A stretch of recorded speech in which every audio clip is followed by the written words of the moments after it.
Hola y welcome back to mi canal. Today we are going over monthly expenses in Portugal, so how much it really cost me to live in Lisbon in 2025. This is great, especially if you're thinking about moving to Portugal and want to get a better idea of like how much things are going to cost you and things to just keep in mind while you're prepping for this move. Because I'm going to break down everything from rent to groceries to like going out to transportation. Of course, this is all going to depend on like your lifestyle and your needs. I don't have kids, so that means I don't really need a big apartment. I've been living in the same place now for almost 2 years. So we're going to get more into it, but yeah, it is going to depend a bit on your lifestyle and your needs and like what you're used to and accustomed to and everything. So let's get into it. Let's start with the biggest expense, right? Rent. And that's the one that everyone talks about, thinks about, and everything when they're going to be moving to Lisbon.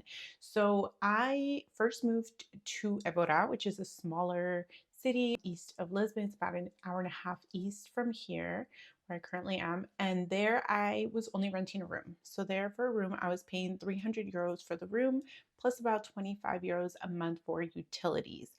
But when I decided that I was going to be moving to Lisbon, I've actually never lived on my own before. So I was like, let me get an apartment for myself.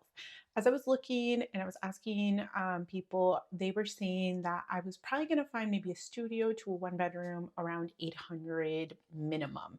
This was back in January of 2024 when I was looking. I got it in my head that I was going to pay 650 a month for an apartment, whether it was a studio or a one bedroom, because that's really all I needed. I was going to be living by myself for the first time ever. Tell me how I got it. Tell me how I literally got an apartment for 650. It's where I'm currently living right now. It came completely unfurnished. The only things that came in it were the water heater, a plaque for cooking, so like a two stove plaque, and a mini fridge. Those are the only things that came in this apartment. So it did actually also come with a washing machine, but that's because a previous owner had put it in there. And honestly, I have no idea how they got it in there because I don't know if it'll ever be able to get out unless they like take it all apart and everything. But so it did come with that. And the bedroom did come with like a built-in closet, which is massive, which was great because as I was looking at IKEA for closets, they were about, I don't know, 100 or so euros just to get like one of those that you're just going to put up against the wall or something. So I got really lucky in that sense. Everything else that you're seeing here, I did have to buy. So like the couch. This was actually not the plant, the little table that the plant's on. That we actually found it on the street, so that was completely free. Did have to buy this book stand with the little cubicles that go in it, and the chair and the table that you actually can't see right here that I'm using to record this. So how to get all of that plus a bed because there was no microwave, no oven, no anything like that. I did end up getting an air fryer. A friend actually gave me a little conventional oven. So I have that, and a neighbor actually gave us a coffee pot. So there were a few things that we didn't end up having to buy, but there were lots of other things that we did. So I say we because when I first moved in, it was just me, but Bibino actually lives with me now. So we both live here together.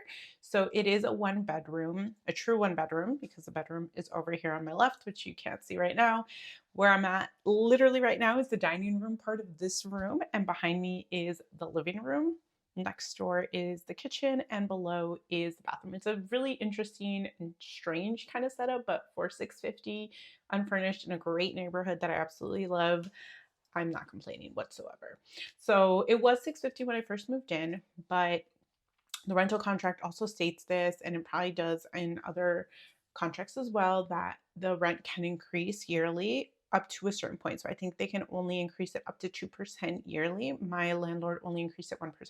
So now I'm currently paying 665 for 2025 plus utilities. So let's get into utilities. Utilities include obviously electricity, water, Wi-Fi, phone bill, things like that, right? That are going to be steady expenses every month. So electricity, I pay about 20 to 25 euros a month. Thankfully, I do get a lot of light in this apartment, which is great. So really during the summer, my bill goes down a lot because I have windows all facing south. And so the days are longer. And so I don't really need as much electricity during the summer months compared to like the winter months. But it ranges from like 20 to 25 usually. Water is even lower. So that one is usually about like 15, 16 euros a month, which is great. And then Wi-Fi, phone, like house phone that I don't have, my phone from my phone plan, my monthly plan, and cable, which I don't really use that much anyway. Those four things together combined as a package is 65 euros. I have mail, but from what I've been seeing comparing to other companies, and it was a 2-year contract, so that's why I haven't left it yet. But now that that is about to end, I am looking at other companies, hence the comparisons. So I am now considering switching to another one that's going to be probably about half that. But for now, I'm paying about 66 euros and 50 cents a month for those four things combined. Next up is groceries. So groceries can really vary because I know that there are some people who tend to maybe not eat at home as much and go out a bit more. We eat at home pretty often. So when it was just me living here, I paid about 30 euros a week, 30 euros a month, 30 euros a week. So about 120 euros a month on groceries just for myself. But now that Bibino lives here as well, we're spending about 50 euros a week, so about 200 euros a month. Let's talk coffee because I love coffee and specialty coffee especially. But if you like more traditional coffee, at like a more traditional like Portuguese place, you can get an espresso or a bica for about like 70 cents, maybe up to €1, depending on the place. But the more traditional it is probably gonna be about 70 cents. Meia de leche, which is like a flat white, which is my go-to because I like more espresso, but I also like milk in my coffee. And a traditional type of Portuguese place, it's about like €1.80. But if you go to like a specialty coffee place, which have become more popular and more common around Lisbon with the increase of expats and foreigners, the espresso itself would be about €1.50, maybe even up to like 180, depending on the place and where it's located. And a flat white could be about 4 to 5 euros, usually about that. So it's still very affordable whichever way you go, but depending on like what you want, something more traditional, something more specialty. So I sometimes go for one, sometimes go for the other, depending on how I'm feeling. Transportation. So getting around Lisbon is actually really easy, especially if you're going to be living here. I suggest you get the Navegante card because this is special to you. It's going to have your picture and some info on the back. That card you can get at a few different metro stops around Lisbon, the main one being Marques Pompal, and that's like a really central one. With this card, you are able to do two different options. So you can do the €30 one, which is just to get around Lisbon city, like proper city. So that would include the metro and the buses and trains that will just keep you within the city limits. If you want to explore beyond the city and maybe go to like Sintra or Cascais, Setúbal, like it's actually a pretty big area. Let me leave a photo right here so you can see the whole area that is included. This one will be 40 euros for the month. So it's great if you know that you're going to go somewhere, like because you can even take the ferry across to go to Almada, to go to Costa Caparica. It's great if you move around a bit more and you don't just stay in the city. So you don't have to like decide to just get one and stick with that one like forever. You can, get the 30-month one month and then switch it to 40, switch it back to 30, etc., depending on like your own needs. But usually between 30 to 40 for that. If you want to just top it off with money, you can, and you can like do zapping. They call it, where you just kind of like put it on the thing and then it just deducts the money based on the transportation that you're using, because there are different prices for the transportation on what you're using. I think the ferry is like about 120 from what I remember one way, but the metro or the bus is 166. So things do vary a bit, and then the train might be like a little bit more. So depending on where you really go,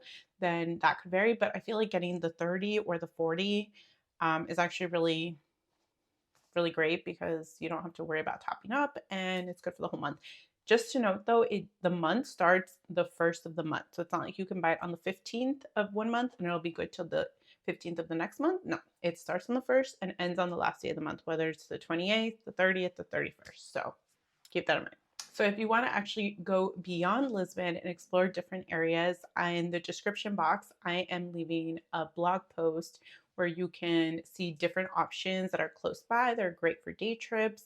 And I also have some videos explaining a little bit more in detail all the different places and where you can go. So you can go ahead and check that out there. Miscellaneous things can really kind of vary. So I'm including health insurance in this because health insurance is just such a wide spectrum. As a temporary resident, you need to have private insurance anyway.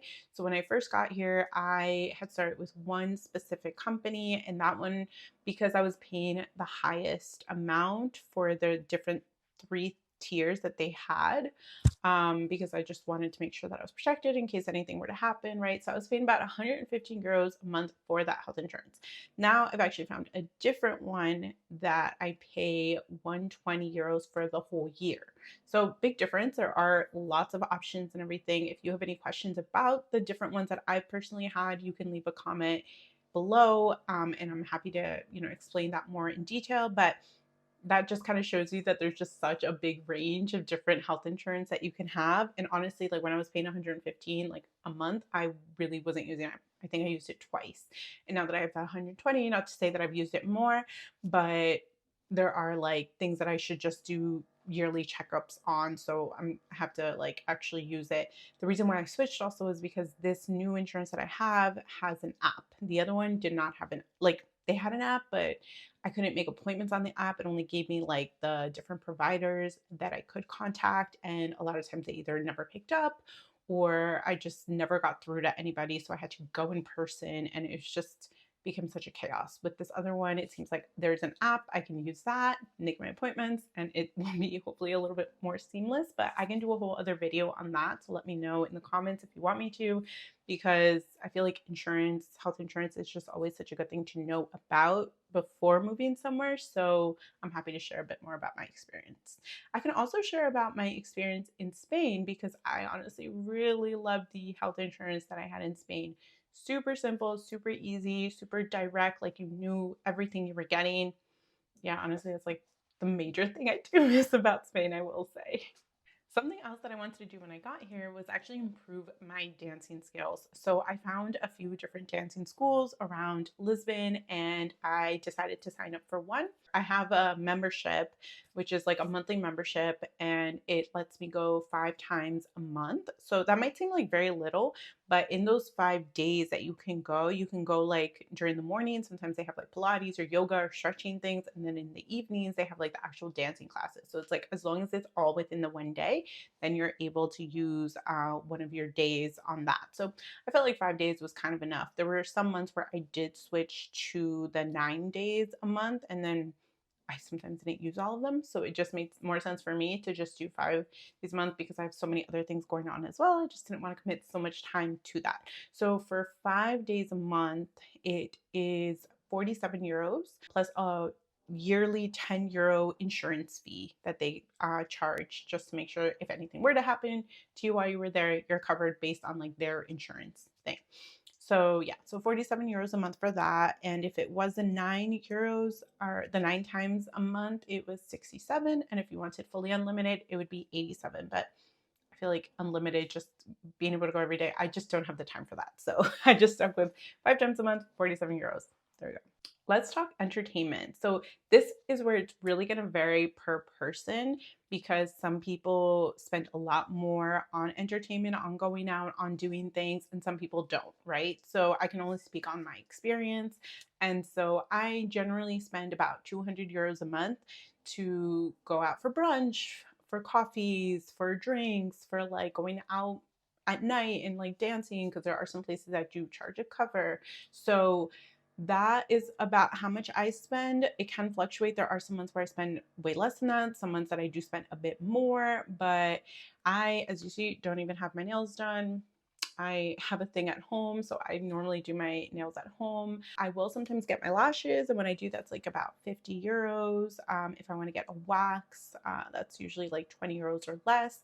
So it does kind of depend, and that number usually includes those things as well. So I am a little bit just like reserved, conservative. I don't know what the word for this would be, but I don't really spend that much money in general. I like to save and or travel a lot more. So if I included my travel expenses in this, then the numbers would be a lot different. But this brings us really to our grand total, which is 1,275 euros for the month of me living in Lisbon. Now that number is split with Babino because he lives with me as well. So I really want to emphasize that the rent part of what I pay is honestly a very, very rare find. It is not very common to find something like this. A lot of people are paying just the 12,000 that I mentioned on rent itself.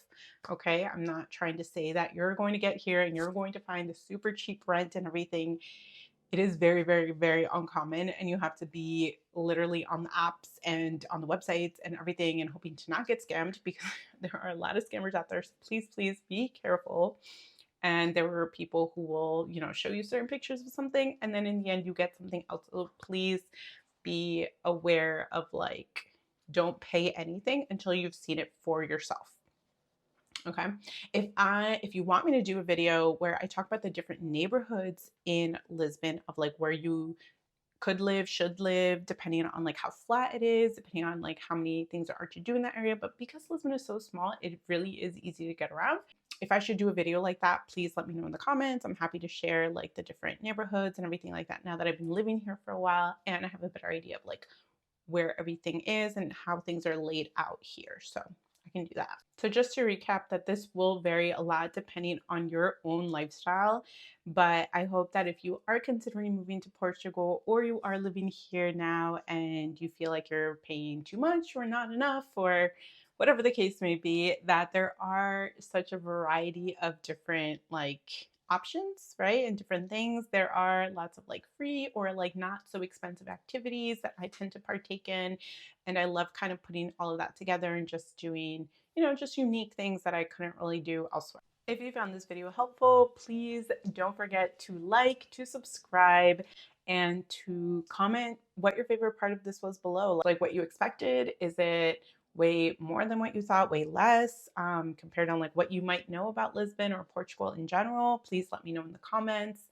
And make sure that you stay tuned for upcoming videos about Lisbon, about Portugal. I also have a whole series with day trips that you can do from Lisbon to other cities, with more videos coming soon, I promise, so that you can enjoy more of this country, because honestly, Portugal is just so much more than just Lisbon and Porto. Having lived in Évora, having traveled to like other parts of the country, there just is so much to explore that I hope you are going beyond just the major cities. Okay, so I am excited to share more about that with you. So if you're looking for Lisbon day trips, watch this series next, and I will see you soon for la próxima. Ciao!